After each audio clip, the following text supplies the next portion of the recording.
নমস্কার নমস্কার দর্শক বন্ধুরা, সুস্বাগতম। আপনারা সবাই ভালো আছেন তো? আর আমরাও ভালো আছি। আজ একটা আপনাদের সঙ্গে ছোট্টখাট্টো রান্না ভিডিও শেয়ার করছি। সেটা হলো পেঁপে ঘন্ট।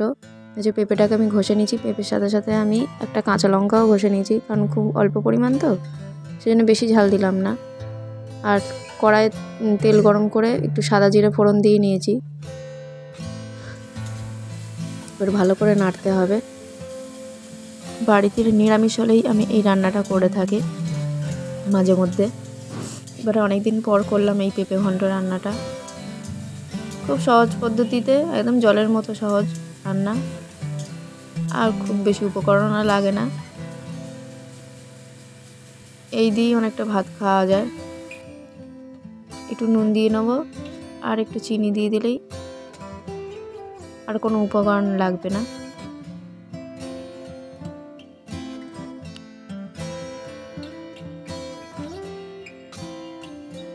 আপনারা চাইলে এতে হলুদ দিতেও পারেন, নাও পারেন। হলুদ দেওয়ার প্রয়োজন হয় না,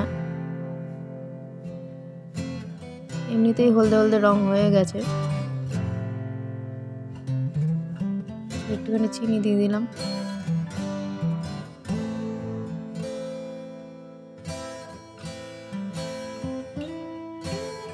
এই রান্নাটা আমার মা করতো নিরামিষের দিনে।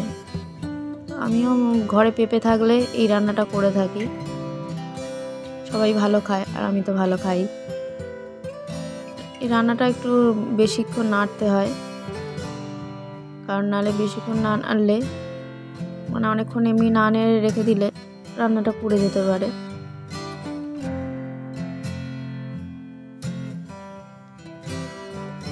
ঘরে সেরকম কিছু না থাকলে, এরকম পেঁপে থাকলে এই পেঁপে দিয়েই রান্নাটা করে ভাত খাওয়া যেতে পারে অনেকটা।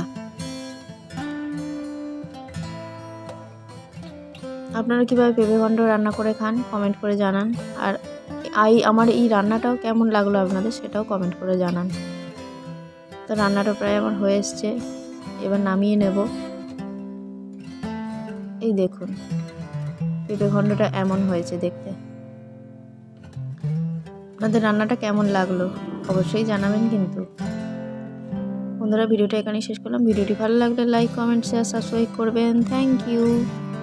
আর নোটিফিকেশন পাওয়ার জন্য বেল বাটনটা প্রেস করে দেবে।